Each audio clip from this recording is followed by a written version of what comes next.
why I remember that is, it was one particular series in which India was performing very badly and we were being beaten very brutally by the opponent team. And that match was a do or die match. And as usual, the top order failed and the middle order came to bat. They were also failing. But there was one man who stood there and without doing anything, he was just directing the ball into the right directions.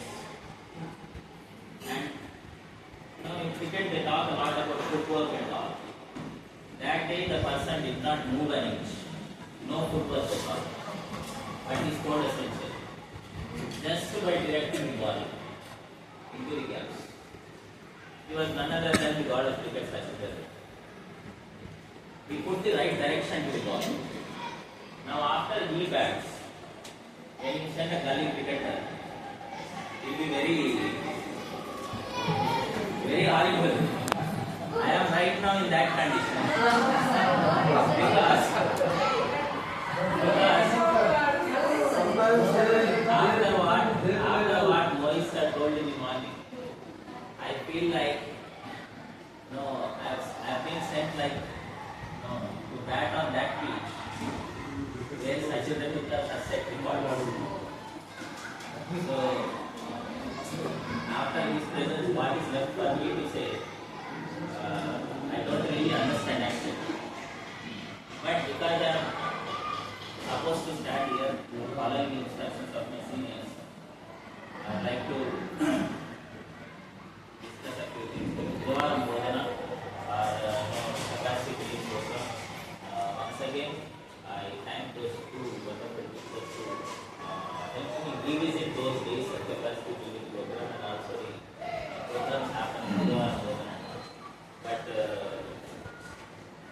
even during the break time when we were discussing, I came to know that there is a boiling underlying frustration among many of us because there are many programs which are to some extent I think are very overwhelming because many things happening at the same time. They are very overwhelming that we are sometimes even getting away from the main purpose of why we came into this particular profession, that we are not able to deliver the lessons. And I was very much worried that my lessons are falling behind and I am not able to complete this syllabus on time. Now I feel very much relaxed. And there are many other people who are also on the same boat, who are also sailing with me on the same boat.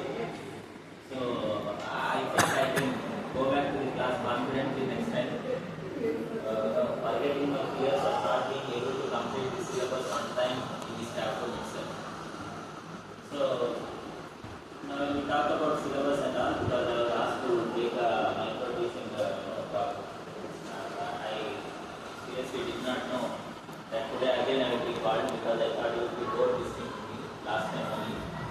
Again I am forced to do, like I am convinced to stand here. So some random topics you will take, I can deliver. As I told you earlier also, you cannot teach a fish to swim. And here I am given the task of teaching how to swim.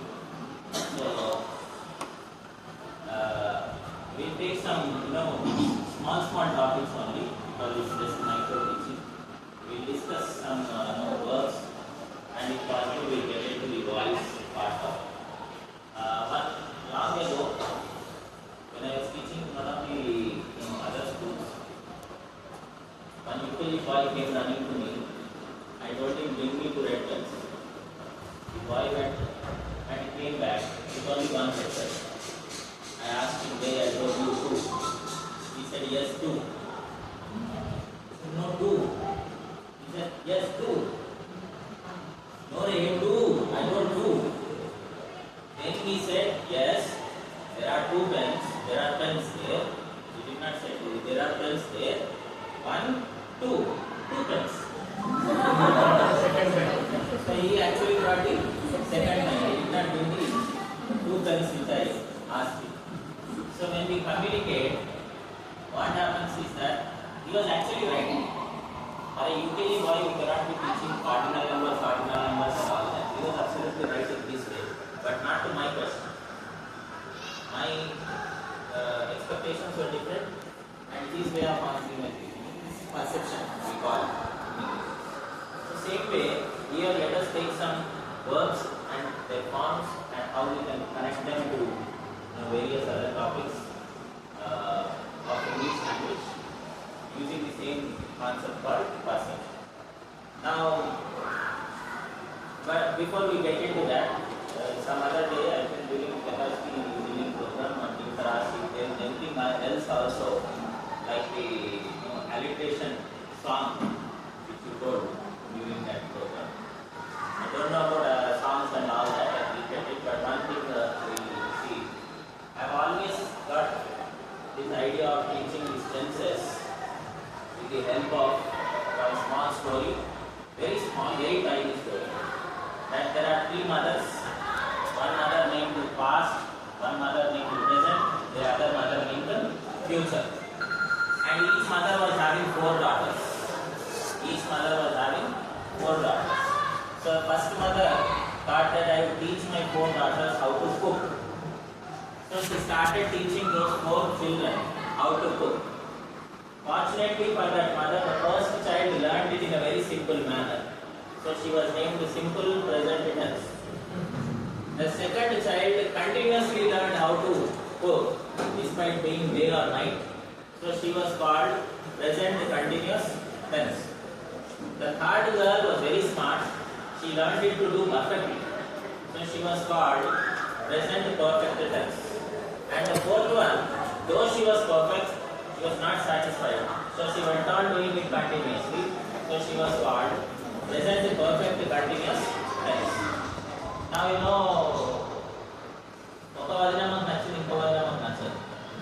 so present tense told I will teach cooking. So past tense told I will teach how to drive a car.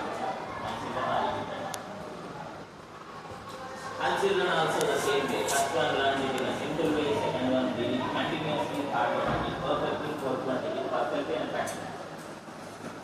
And the third girl was also no different. So she also thought she would teach something else. She taught gardening, drawing, whatever it is. She also did the same. Now my children, my school, are able to name all the 12 children. They are able to name all the 12 children, all the 12 tenses they are able to say, which I think is the only thing I have achieved after coming into government. After coming here, that I think is the only thing that I have achieved till now, because we have many other things also occupying our time. Many things happening around us, around old high school, which I don't think is appropriate for me to discuss now. So, now we come to the verbs part. Verbs, there are, you know that we call them verb. There was a family called parts of speech. After a long, delay, they got the first child.